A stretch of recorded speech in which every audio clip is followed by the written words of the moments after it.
Hello friends, welcome to my channel. ಇವತ್ತು ನಂದು full day ಯಾವ ರೀತಿ ನಾನು ಡಯಟ್ ಮಾಡಿದೆ ಅನ್ನೋದನ್ನು ಇವತ್ತು ಶೇರ್ ಮಾಡ್ತಾ ಇದ್ದೇನೆ. ಹಾಗೆ ತುಂಬ ಹೆಲ್ದಿ ರೆಸಿಪಿಗಳು, ಹಾಗೆ ಥೈರಾಯ್ಡ್ ಇದ್ದವರು ಅಥವಾ PCOD ಇದ್ದವರು ಕೂಡ ಈ ಡಯಟ್ ಪ್ಲ್ಯಾನನ್ನು ಫಾಲೋ ಮಾಡ್ಬೋದು. ಯಾವುದೆಲ್ಲ ಮಾಡಿದೆ, ಏನೆಲ್ಲ ಮಾಡಿದೆ ಅಂತ ಅನ್ನೋದನ್ನು ನೋಡುವ ಬನ್ನಿ. ಇಲ್ಲಿ ನಾನು ರಾಗಿಯನ್ನು ತಗೊಂಡಿದ್ದೇನೆ. ರಾಗಿ ಕೂಡ ಥೈರಾಯ್ಡ್ ಇದ್ದವರಿಗೆ, PCOD ಇದ್ದವರಿಗೆ ಎಲ್ಲ ತುಂಬಾ ಒಳ್ಳೆಯದು. ರಾಗಿಯನ್ನು ನೈಟ್ ನೆನೆಸಿಕೊಂಡಿದ್ದೇನೆ, 1 ಕಪ್ಪಷ್ಟು ಅಂತ. ನಿಮ್ಮ ಮನೆಯಲ್ಲಿ ನೀವು ಎಷ್ಟು ಜನ ಇದ್ದೀರಿ ಆ ಕ್ವಾಂಟಿಟಿಗೆ ನೀವು ಮಾಡಿಕೊಳ್ಳಿ. 1 ಕಪ್ಪಷ್ಟು ರಾಗಿ ನೆನೆಸ್ಕೊಂಡಿದ್ದೇನೆ, ಓವರ್ನೈಟ್ ನೆನೆಸ್ಕೊಂಡಿದ್ದೇನೆ. ಅದೇ ರೀತಿ ಒಂದು ಅರ್ಧ ಕಪ್ಪಷ್ಟು ಹೆಸರುಬೇಳೆ ಕೂಡ ನೈಟೇ ನೆನೆಸ್ಕೊಂಡಿದ್ದೇನೆ. ಇದೀಗ ಮಾರ್ನಿಂಗ್ ಮಾಡ್ತಾ ಇರೋದು. ಅದರ ಜೊತೆಗೆ ಈ ಹೆಸರು ಕಾಳು ಜೊತೆಗೆ ಸ್ವಲ್ಪ ಮೆಂತೆ ಕೂಡ ಹಾಕ್ಕೊಂಡಿದ್ದೇನೆ. ತುಂಬಾ ಒಳ್ಳೆಯದು ಮೆಂತೆ, ವೆಯ್ಟ್ ಲಾಸಲ್ಲಿ ತುಂಬಾ ಹೆಲ್ಪ್ ಮಾಡುತ್ತೆ. ಹಾಗೆ ಇದರಲ್ಲಿ ಒಂದು ಹಸಿಮೆಣಸು ಕೂಡ ತುಂಬಾ ಒಳ್ಳೆಯದು, ಅದರಲ್ಲಿ ಕೂಡ ಹೆಲ್ತ್ ಬೆನಿಫಿಟ್ಸು ಉಂಟು.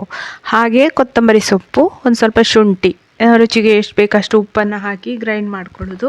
ನಾನು ಗ್ರೈಂಡ್ ಮಾಡಿದ ಆದಮೇಲೆ ಉಪ್ಪು ಹಾಕ್ಕೊಂಡಿದ್ದೇನೆ. ನೋಡಿ, ಇದೆಲ್ಲ ಗ್ರೈಂಡ್ ಮಾಡಿ ಆಯ್ತು. ಈಗ ರಾಗಿಯಲ್ಲಿ ನಮಗೆ ಬೇಕಾದಂತಹ ಕ್ಯಾಲ್ಸಿಯಂ ಇದೆ, ತುಂಬಾ ಒಳ್ಳೆಯದು. ಕ್ಯಾಲೋರಿ ಕೂಡ ಕಡಿಮೆ ಇದೆ, ಹೊಟ್ಟೆ ಕೂಡ ಫಿಲ್ ಆಗ್ತದೆ. ಹಾಗೆ ಈ ರೀತಿ ಹಿಟ್ಟು ಮಾಡಿಕೊಂಡು ನೀವು ಫ್ರಿಜ್ಜಲ್ಲಿ ಇಟ್ಕೊಳ್ಬೋದು. 2-3 ದಿವಸ ಏನಾಗೋದಿಲ್ಲ, ಟೇಸ್ಟ್ ಹಾಗೇ ಇರ್ತದೆ, ತುಂಬ ಚೆನ್ನಾಗಿರ್ತದೆ. ನೋಡಿ, ಉಪ್ಪು ಈಗ ಹಾಕ್ಕೊಂಡೆ. ಉಪ್ಪು ಹಾಕಿ ಚೆನ್ನಾಗಿ ಮಿಕ್ಸ್ ಮಾಡ್ಕೊಳ್ಳೋದು. ಈ ರೀತಿ ಹೆಲ್ದಿ ರೆಸಿಪಿಗಳನ್ನು ಮಾಡ್ತಾಯಿದ್ರೆ ನಮಗೆ ವೆಯ್ಟ್ ಲಾಸ್ ನಾವು ಮಾಡ್ಕೊಳ್ತಿದ್ದೇವೆ ಅನ್ನೋ ಫೀಲಿಂಗೇ ಬರೋದಿಲ್ಲ. ತುಂಬ ಚೆನ್ನಾಗಿರ್ತದೆ ದೋಸೆ. ಇದಕ್ಕೆ ಒಂದು ಚಟ್ನಿಯನ್ನು ಮಾಡಿಕೊಂಡೆ. ನಾನು ಇಲ್ಲಿ ತೆಂಗಿನಕಾಯಿ, ಪುಟಾಣಿ ಕಾಳು, ಒಂದು ಈರುಳ್ಳಿ, ಒಂದು ಹಸಿಮೆಣಸು, ಒಂದು ಸ್ವಲ್ಪ ಹುಳಿ, ರುಚಿಗೆ ಉಪ್ಪು, ಇಷ್ಟನ್ನು ಹಾಕ್ಕೊಂಡು ಚಟ್ನಿಯನ್ನು ಮಾಡಿದ್ದು. ನೋಡಿ, ಹಿಟ್ಟು ರೆಡಿ ಆಯ್ತು. ಈಗ ಇವತ್ತು ನಿಮಗೆ ಚಟ್ನಿ ನಾನು ಯಾವ ಥರ ಮಾಡಿಕೊಂಡೆ ಅನ್ನೋದನ್ನು ತೋರಿಸ್ತಾ ಇದ್ದೇನೆ. ಯಾಕೆಂದರೆ ಪುಟಾಣಿ ಕಾಳು ಹಾಕೋದ್ರಿಂದ ಅದರಲ್ಲಿ ಪ್ರೋಟೀನ್ ಇರ್ತದೆ. ಹಾಗೆ ಹೆಸರು ಕಾಳು ದೋಸೆ ಅಲ್ವಾ, ಹೆಸರು ಕಾಳಲ್ಲಿ ಕೂಡ ಪ್ರೋಟೀನ್ ಇರ್ತದೆ.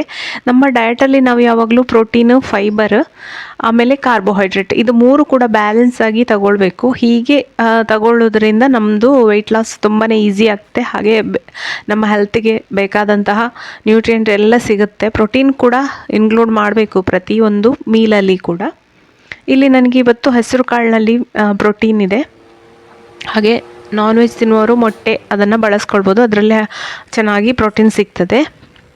ಹಾಗೆ ಈಗ ದೋಸೆ ಮಾಡ್ಕೊಳ್ಳುವ. ಚಟ್ನಿ ರೆಡಿ ಆಯಿತು, ಕಾವಲಿ ಕೂಡ ಕಾದಿದೆ.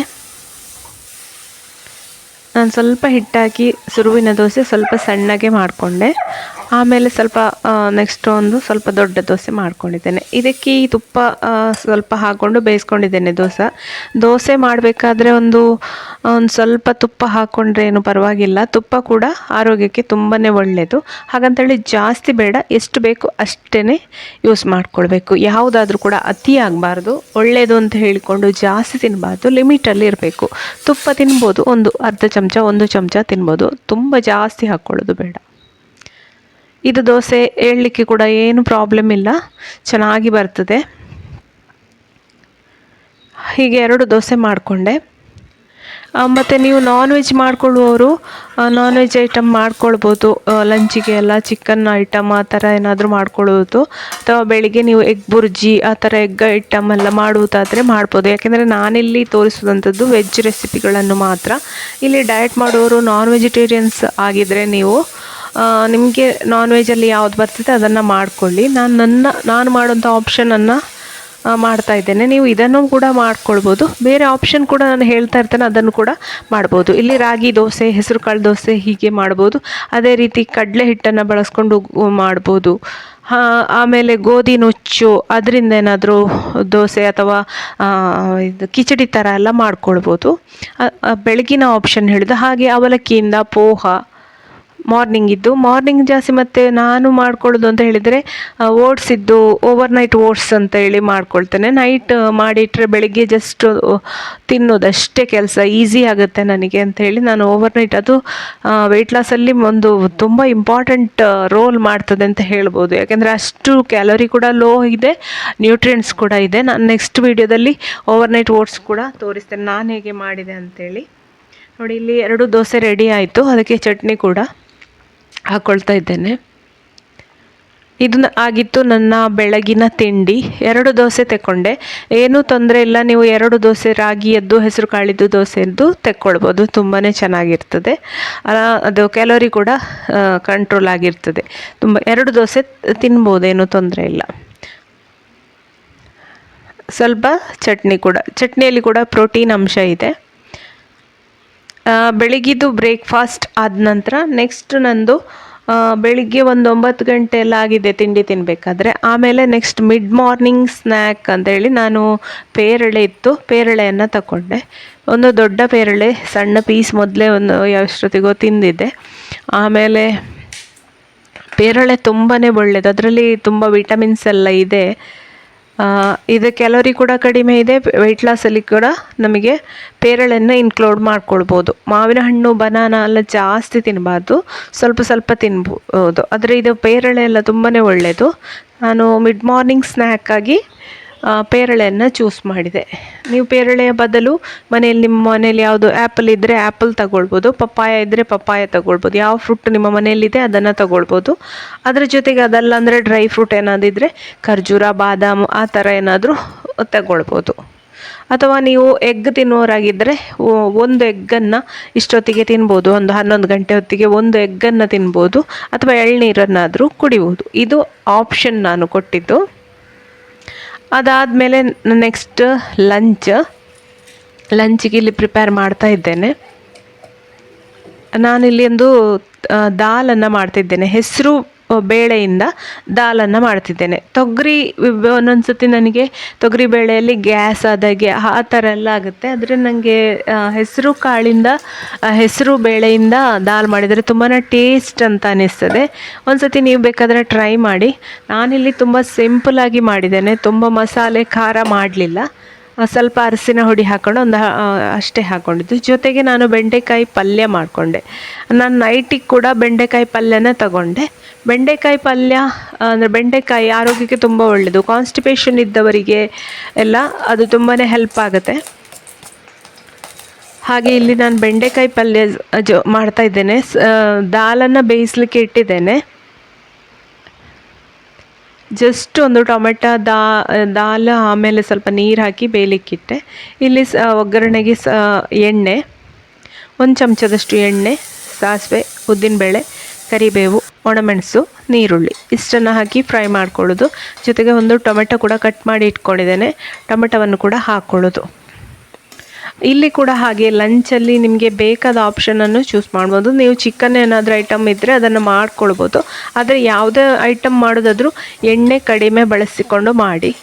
ಅಥವಾ ಫಿಶ್ ತಿನ್ನೋರಾದರೆ ಫಿಶ್ ಏನಾದರೂ ಮಾಡಿಕೊಂಡು ಊಟಕ್ಕೆ ಸೈಡ್ ಡಿಶ್ ಆಗಿ ಯೂಸ್ ಮಾಡ್ಕೊಳ್ಳೋದು. ಫಿಶ್ ಫ್ರೈ ಎಲ್ಲ ಮಾಡೋದು ಅಂತಾದರೆ ತುಂಬ ಎಣ್ಣೆ ಬಳಸಿ ಮಾಡ್ಕೊಳ್ಬೇಡಿ, ಅದಕ್ಕೆ ಎಷ್ಟು ಎಣ್ಣೆ ಯೂಸ್ ಆಗುತ್ತೆ ಗೊತ್ತಿಲ್ಲ.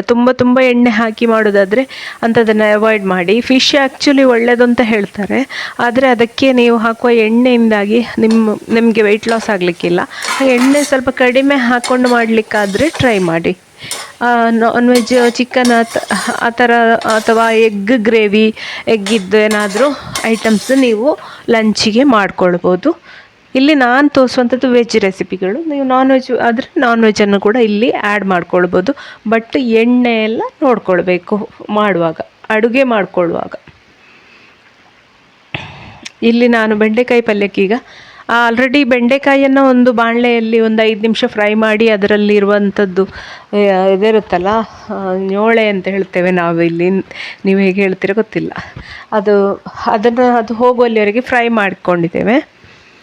ಆಮೇಲೆ ಸ್ವಲ್ಪ ಚಿಕನ್ ಮಸಾಲ, ಯಾವುದೋ ನಿಮ್ಗೆ ಮಸಾಲ ಇದೆ ಅದನ್ನು ಹಾಕ್ಕೊಳ್ಬೋದು. ನಾನಿಲ್ಲಿ ಒಂದು ಸ್ವಲ್ಪ ಅದು ಸಬ್ಜಿ ಮಸಾಲ ಅಂತ ಸಿಗುತ್ತಲ್ಲ ಅದನ್ನೊಂದು ಸ್ವಲ್ಪ ಹಾಕ್ಕೊಂಡೆ, ಅಷ್ಟೇ ಹಾಕ್ಕೊಂಡಿದ್ದು. ತುಂಬ ಖಾರ ಮಾಡಲಿಲ್ಲ. ಈಗ ನಾನು ವೆಯ್ಟ್ ಲಾಸ್ ಮಾಡುವ ಟೈಮಲ್ಲಿ ಒಂದು ಸ್ವಲ್ಪ ಖಾರ ಕೂಡ ಕಡಿಮೆ ಮಾಡ್ಕೊಳ್ತಾ ಇದ್ದೇನೆ.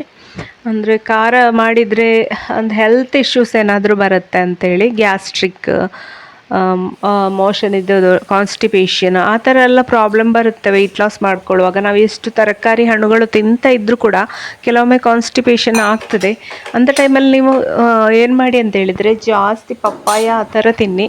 ಹಾಗೆ ಒಣ ದ್ರಾಕ್ಷಿ ಕೂಡ ಇನ್ಕ್ಲೂಡ್ ಮಾಡ್ಕೊಳ್ಬೋದು. ದಾಲನ್ನು ಕುದಿಸ್ಕೊಂಡೆ, ಆ ಒಂದು ವಿಡಿಯೋ ಕ್ಲಿಪ್ಪು ಮಿಸ್ ಆಯಿತು. ಇಲ್ಲಿ ನಾನು 1 ಚಮಚ ಎಣ್ಣೆ ಹಾಕಿ ಒಗ್ಗರಣೆ ಹಾಕ್ಕೊಂಡೆ ದಾಲಿಗೆ. ಒಗ್ಗರಣೆ ಕೂಡ ಹಾಕುವಾಗ ತುಂಬ ಎಣ್ಣೆಯನ್ನು ಯೂಸ್ ಮಾಡೋದನ್ನು ಅವಾಯ್ಡ್ ಮಾಡಿ.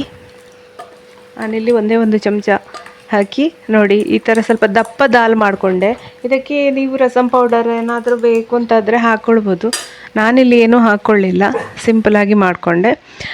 ದಾಲನ್ನು ಹಾಗೆ ನೀವು ಸೂಪ್ ಥರ ಕೂಡ ಕುಡಿಬೋದು. ಜೊತೆಗೆ ಬೆಂಡೆಕಾಯಿ ಪಲ್ಯ ಕೂಡ ರೆಡಿ ಆಯಿತು ನೋಡಿ.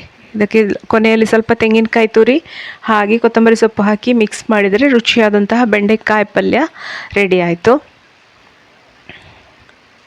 ನೀವು ಎಗ್ ಗ್ರೇವಿ ಯಾವ ಗ್ರೇವಿ ಮಾಡ್ತಿದ್ರು ಕೂಡ ಸ್ವಲ್ಪ ಎಣ್ಣೆಯನ್ನು ಜಾಗ್ರತೆ ಮಾಡಿಕೊಂಡ್ರೆ ಆಯಿತು.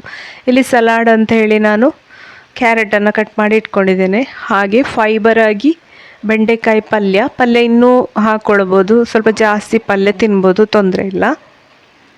ಜೊತೆಗೆ ಮೊಸರು, ಪ್ರೋಟೀನ್ ಅಂತ ಹೇಳಿ ಇದರಲ್ಲಿ ಮೊಸರು ಇದೆ. ಹಾಗೆ ದಾಲಲ್ಲಿ ಪ್ರೋಟೀನ್ ಇದೆ. ಇನ್ನೂ ನೀವು ಪ್ರೋಟೀನ್ ಬೇಕು ಅಂದರೆ ಹೆಸರು ಕಾಳು ಮೊಳಕೆ ಬರಿಸಿದ್ದನ್ನು ಇನ್ಕ್ಲೂಡ್ ಮಾಡ್ಕೊಳ್ಬೋದು. ವೆಜಿಟೇರಿಯನ್ಗೆ ಪ್ರೋಟೀನ್ ಅಂತ ಹೇಳಿದರೆ ಅದು ಹೆಸರು ಕಾಳು ಅಥವಾ ಯಾವುದಾದ್ರೂ ಒಳ್ಳೆ ಕಾಳುಗಳು ಆ ಥರನೇ ಬಿಳಿ ಕಡಲೆ ಬರುತ್ತಲ್ಲ ಅದನ್ನು ಕೂಡ ತಗೊಳ್ಬೋದು. ಇಲ್ಲಿ ಇವತ್ತು ಇಷ್ಟು ತಿನ್ನುವಾಗಲೇ ನನಗೆ ಹೊಟ್ಟೆ ಫಿಲ್ ಆಯಿತು. ಈ ಸೌಟು ನೋಡಿ, ಈ ಸೌಟಲ್ಲಿ ನಾನು 1 ಸೌಟಷ್ಟೇ ಅನ್ನ ತಗೊಂಡದ್ದು, ಜಾಸ್ತಿ ಇಲ್ಲ. ಇದು ಸಣ್ಣ ಬಟ್ಟಲು, ಅದರಲ್ಲಿ 1 ಸೌಟ ಅನ್ನ ಹಾಕಿದ್ದು, ಅಷ್ಟು ಸಾಕು. 1 ಸೌಟ ಅನ್ನ ಅಂದರೆ ಅಷ್ಟೇ ಬರುತ್ತೆ, ಒಂದು 8 ಸ್ಪೂನಷ್ಟು.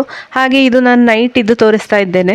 ಇಲ್ಲಿ ನಾನು ಸಜ್ಜೆ ರೊಟ್ಟಿ ಅಂತ ಹೇಳಿ ಒಂದು ಹೊರಗಿಂದ ತಗೊಂಡದ್ದು. ನನಗೆ ಜೋಳದ ರೊಟ್ಟಿ ಆ ಥರ ಮಾಡಲಿಕ್ಕೆ ಬರುವುದಿಲ್ಲ.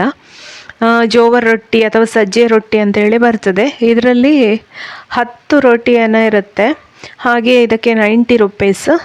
ಇದನ್ನು ನಾನು 1 ರೊಟ್ಟಿ ಕೂಡ ತಗೊಳ್ಳಿಲ್ಲ, ಒಂದು 3/4 ತುಂಡನ್ನು ಇತ್ತಿದ್ರಲ್ಲಿ ಅಷ್ಟೇ ತಗೊಂಡದ್ದು. ಹಾಗೆ ಪಲ್ಯ ಮತ್ತು ದಾಲ್, ಮೊಸರು, ನೈಟಿಗೆ ಕೂಡ ಅದನ್ನೇ ತಗೊಂಡೆ. ನಿಮಗೆ ಇಲ್ಲಿ ಪ್ರೋಟೀನ್ ಬೇಕು ಅಂದರೆ ಮೊಳಕೆ ಬರಿಸಿದಂಥ ಹೆಸರು ಕಾಳನ್ನು ಇನ್ಕ್ಲೂಡ್ ಮಾಡ್ಬೋದು. ಬಟ್ ನಮಗೆ ಹೊಟ್ಟೆ ಫಿಲ್ ಆಯಿತು ಅಂತಾದರೆ ಮತ್ತೆ ತಿನ್ನಲಿಕ್ಕಾಗೋದಿಲ್ಲಲ್ಲ. ನನಗೆ ಇದನ್ನು ದಾಲಲ್ಲಿ ಮುಳುಗಿಸ್ಕೊಂಡಾಗುವಾಗ ಫೈಬರ್ ಇದೆ, ಈ ಸಜ್ಜೆ ರೊಟ್ಟಿಯಲ್ಲಿ ಚೆನ್ನಾಗಿ ಫೈಬರ್ ಇದೆ. ಇದನ್ನು ಕೂಡ ನೀವು ಇನ್ಕ್ಲೂಡ್ ಮಾಡ್ಬೋದು ಹೊರಗಡೆಯಿಂದ ತಗೊಂಡು ಬಂದು.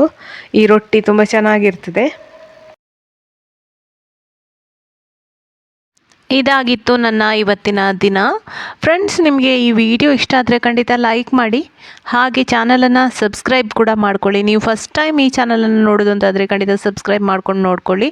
ಹಾಗೆ ನಿಮ್ಮ ಅಭಿಪ್ರಾಯ, ಅನಿಸಿಕೆಗಳನ್ನು ಕಮೆಂಟಲ್ಲಿ ತಿಳಿಸಿ. Thank you friends watching my videos. Thank you so much.